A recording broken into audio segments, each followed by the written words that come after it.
Muy buenas noches, les habla Juan Guillermo Guerrero Méndez 320-370-0091. Recuerda que tú estás en mí, yo estoy en ti, por lo tanto, nos necesitamos.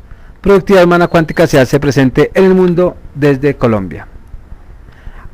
Como estamos en el tema de la antropología filosófica, hablemos de esa como ciencia, ¿no? Entonces hablemos de esas relaciones de la antropología con otras ciencias afines. Entonces, precisando el sentido de las ciencias afines a la antropología, comprenderemos las diferencias y a la vez las semejanzas, y cómo ellas sirven de apoyo, confirmación y aclaración a ese problema de la antropología filosófica. Pero en efecto podríamos decir lo siguiente: la antropología en general, en cuanto a ciencia del hombre, se remonta a los orígenes de la historia intelectual de la humanidad. Heródoto, por allá en el siglo V a.C., pues hizo antropología porque describió los tipos de vida, costumbres, lenguas, las mismas leyes y creencias del pueblo ajeno a Grecia. Y acabamos de ver cómo en más de 20 siglos del pensamiento humano ha reflexionado sobre el hombre. Y en el siglo XVIII los científicos pues emplearon tres términos para lo mismo, que es la antropología, la etnología y la etnografía.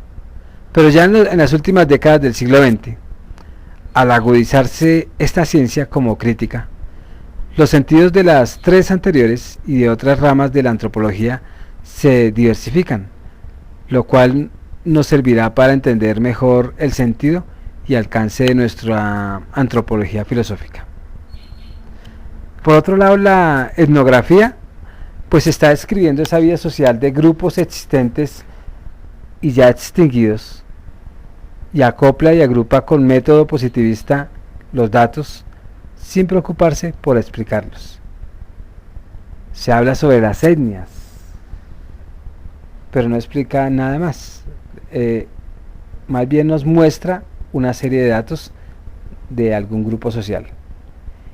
La etnología, en cambio, la primera es la etnografía, ahora la etnología. En cambio, como es un tratado, pues se ocupa de los modos de vida de esos grupos sociales todavía existentes y de los que se conserva una completa documentación, y se interesa más por los pueblos primitivos, haciendo énfasis en esos caracteres individuales de los grupos.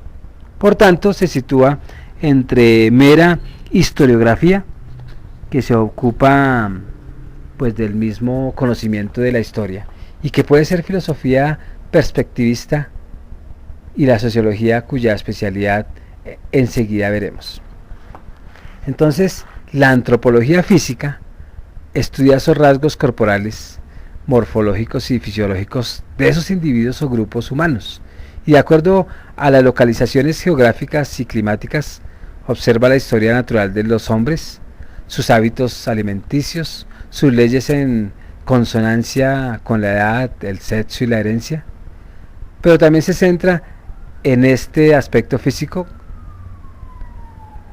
y tiene el peligro, si no se distinguen sus métodos ilimitantes, de tratar al hombre como si fuera simple animal que no trasciende lo meramente material. Entonces, de ninguna manera con ello se pretende despreciar o desvalorar a la antropología física, pues ella suministra datos científicos que nuestra antropología sabrá integrar con otras ciencias como las antropologías sociales y aún culturales, y las otras psicologías como la empírica o la experimental y la reflexiva, para explicar los comportamientos específicamente humanos.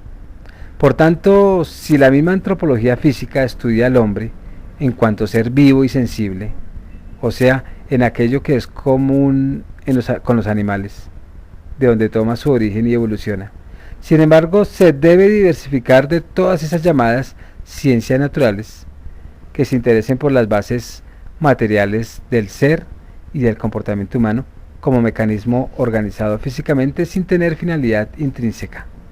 Por lo mismo, pues, la antropología nuestra pues debe evitar el peligro de reducirse al mero aspecto sensible de una antropología física como único elemento, digámoslo así, explicativo, y concluir que el hombre es solamente producto de materia, mejor organizada, como se expresa o muchos expresan las diversas modalidades de antropologías materialistas, que no guardan los límites de ciencias empíricas y pretenden pues establecer conclusiones metafísicas. La misma antropología natural, la misma más bien antropología cultural, por otra parte, es la ciencia que estudia los modelos típicos de comportamiento de un grupo humano para descubrir los códigos o reglas de hábitos o tendencias tanto en el lenguaje, en las acciones o en las técnicas y en las creaciones, como en sus normas sociopolíticas y su filosofía, su arte y su religión, para lo cual pues observa aquellos valores estables y maneras de transmitirlos simbólicamente. Por eso la antropología cultural pues estudia al hombre en los efectos de sus obras, que son la objetivización de su conciencia como miembros de un grupo social, el cual tiene un tipo de vida propio, o unos comportamientos y normas de conducta recibidas de la misma tradición, y que se plasman en el arte, la literatura, la misma música, lo mismo que en las leyes e instituciones políticas, económicas y sociales. Junto con la antropología social, pues la cultura es una de las llamadas ciencias humanas. Por consiguiente, la antropología cultural, si bien aporta aspectos muy específicos del ser humano, sin embargo no se identifica con la antropología filosófica, que partiendo de las ciencias positivistas va más allá y profundiza con una reflexión metafísica hasta descubrir la esencia misma del ser humano. Entonces ya con estos clics se despide Juan Guillermo Guerrero Méndez, 320-370-0091. Recuerda que tú estás en mí, yo estoy en ti, por lo tanto nos necesitamos. Productividad Humana Cuántica se hace presente en el mundo desde Colombia. Muchas gracias.